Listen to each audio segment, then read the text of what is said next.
wanted to do vlogs. I wanted to vlog. It's been forever. Obviously, it's been forever because I don't even know what my own voice sounds like. I feel like I look horrible because I do. And I never have time. Like, I literally never have time. Anytime that I am free, because I have not yet, like, turned a profit or turn this into like a job, although I would love to. I just don't have the confidence to say, like, I'm gonna block out like money making time to vlog and post and do all that stuff, even though it's what I want to do, which hopefully will change. But anyways, I spend about an hour a day driving from where I live into town where I make money, because right now I'm doing Lyft and Instacart and DoorDash and all that stuff, which originally I thought was a great idea because right now I'm living in Virginia, and here I noticed like a big change, like from being in town and being out of town. I actually much preferred it out of town. I felt like, I just felt like the spiritual attacks were less. I felt like there was maybe a culture here out of town that I could raise kids in. Actually, I was in Virginia originally before my kids were taken. I was in Virginia for about 5 months, and we moved around a lot, and I tried a few different cities, and I was trying to just get like feel of the climate of how it was, and like where, if it was possible for me to move away from California, because California obviously has such like a culture, and you feel entitled. Like, I guess it's an entitlement thing that I'm learning now that I live outside of California. But honestly, it's something I'm really, really proud of, because I feel like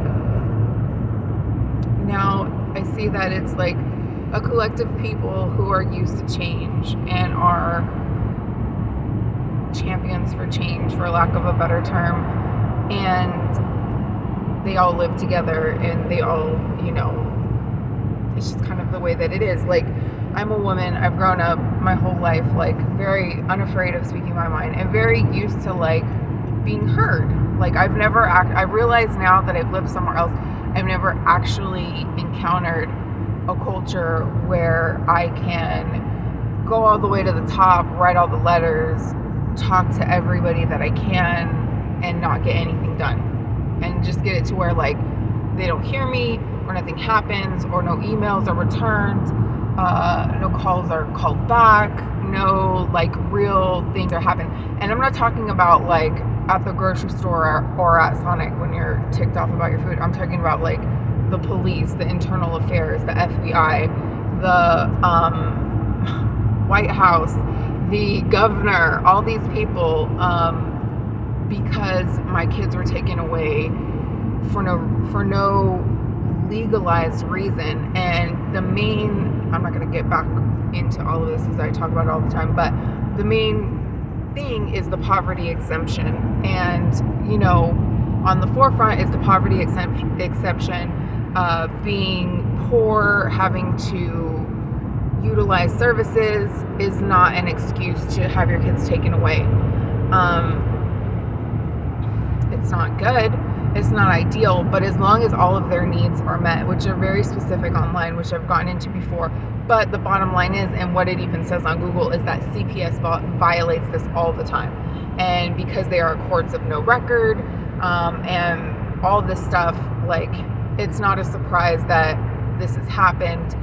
I basically feel like I got slipped through the cracks because the CPS and the police thought that they were doing me a solid by trying to create this big thing to get the father involved, which is obviously frustrating for several different reasons. Obviously because my privacy was violated, and that's not fair, because the tapes weren't given up that proved my innocence, because it lasted way longer, because there's no child advocate in this county, because I'm so far away, because my lawyer ended up being a guardian and not an attorney, because Virginia, the state itself, does not allow for a jury trial, and the same judge who was on the case, Marvin Duncombe, I don't think it should matter.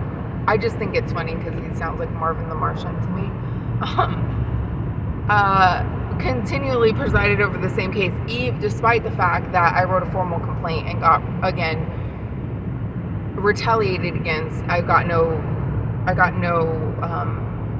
formal response.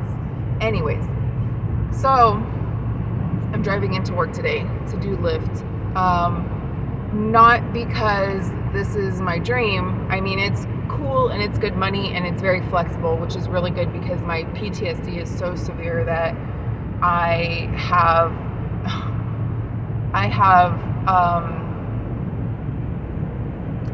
gotten, terminated from several different places. I felt that I was being sexually harassed, which so frustratingly, I have done HR for so many years, and everybody knows, like, you're not supposed to get retaliated against. You're not supposed to get fired for reporting sexual harassment. I got my children taken away, and I got terminated from 3 or 4 different jobs for reporting sexual harassment after the fact. And I just know that, and it sounds weird because I don't hang out with a very spiritual, or I'm not used to coming from or speaking in the terms of like Christianity, but it's like the enemy. I was being, people would think that like I was crazy. Like you're not gonna suddenly go to a job, to 4 different jobs and get sexually harassed at each and every job to the point where you have to quit or get fired. And it's like, I'm telling you, like, the enemy was against me. I spent so long, doing God's work and working for God's kingdom, and I prayed for twins and I got them. And I feel like that created such jealousy in the spiritual world that we ran into so many problems, which is all resulted of this. And then me being from HR, and being from California, like, if you're sexually harassing me, like, I know my voice, I know my rights, I know everything, I would not hesitate to report you and to do the proper steps. Like, I have a clean record, I have a respectable word, all that, so I don't hesitate. But because of all of this, like, I got fired so many different times, and I ended up grateful that I can do Lyft because I don't have to deal with anybody else. There's nobody really here. I mean, even if a passenger, which has happened, has sexually harassed me, I have a limited interaction. If it becomes a danger, I can drop them off and make them get another Lyft or get an Uber or take the bus or whatever. It doesn't matter. I can drop them off, which I have had to do. So this has been like a really good godsend for this period in my life, even though it doesn't have to do with my degree. It doesn't have to do with Pilates or business or HR or child development, none of that stuff. It has, like, I'm basically not progressing toward my real goals except for vlogging, which I haven't really wanted to do because I've really struggled with the depression. And it's like, is it really depression? Is it a chemical imbalance? Or are you just super sad? Do you just feel like a 30-year-old toddler who hasn't seen her mommy in a year? And it's like, both. So I'm careful about, and that's the thing that a lot of people don't talk about. Like, I'm careful about talking about it, and people are from California, they're from like a very free, progressive state. We're very free to talk about the way that we feel and depression and all of this stuff, and that is just not the reality. It's not the reality in other states, which it's good that we're not affected by it, but at the same time, it was a big reality check for me. It was a very expensive reality check for me that you cannot just freely move about the country and expect the same type of culture. And when I say culture, it's not really culture, because when the police decide to do something and you're unable to get your voice heard, to say, like, my child was abused in foster care. They are showing signs of abuse and PTSD. The CPS worker did something to her, and I reported it to not only the police but all the higher ups. And the only thing that they did so far was, they didn't even take him off the case. The only thing that they did was cancel my visitation to my child, which I was kind of okay with, because that means that they don't have any reason to go to CPS. But anyways, that is so rough to talk about, which I don't even want to get into today, because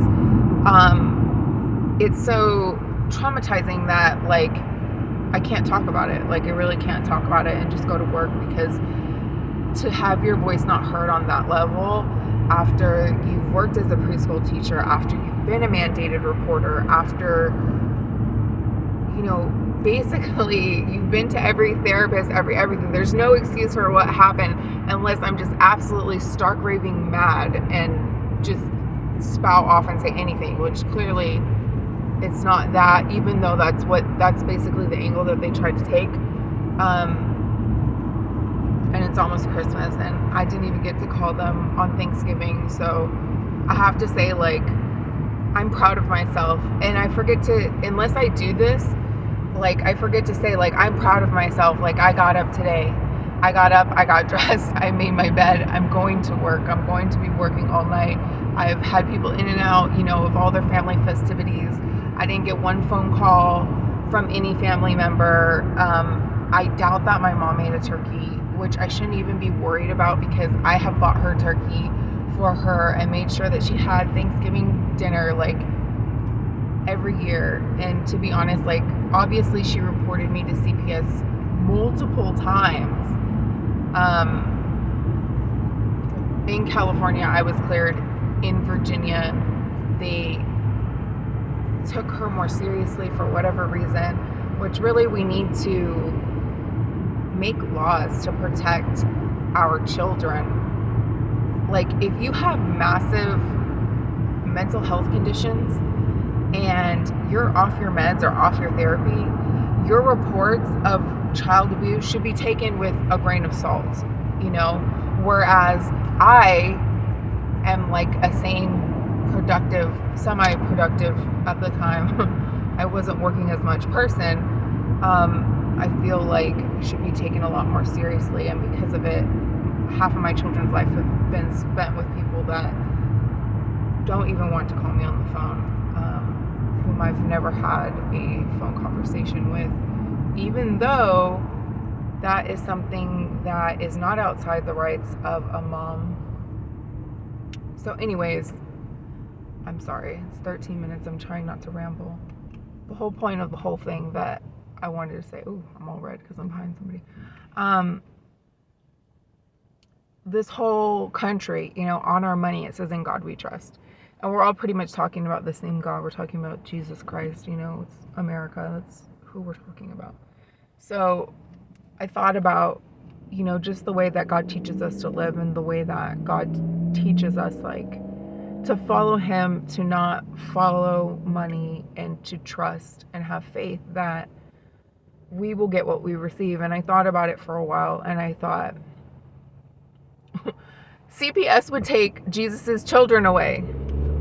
Like, to live in God's light, to drop everything and follow him, to have that level of faith, which I have lived in that level of faith, and it has been successful. And it's not, see, and it's just like God keeps writing these checks for me, and these checks that he writes just get more and more and more expensive. And it's like, I hear you, Lord. I hear you, Lord. Like, this needed to be done. I know it did, but it still hurts, you know. And especially in the holidays, it's easy to feel like a pouting toddler. Like, I feel like a pouting toddler. And it's like, you should date, you know, you should, like, get out there and date and have a mature relationship to secure your yourself in order to better secure your daughters and to provide a father for them, because they now know from the foster family that what a dad is, and that they lack a dad in my house. Whereas when they went into foster care, we didn't lack for anything. We spent all the time together. The only time that we were never apart, I was interviewing for preschool, so they even went with me on job interviews. And there was just no lack. But now when they come back, they know what a dad is. They've been calling him dad.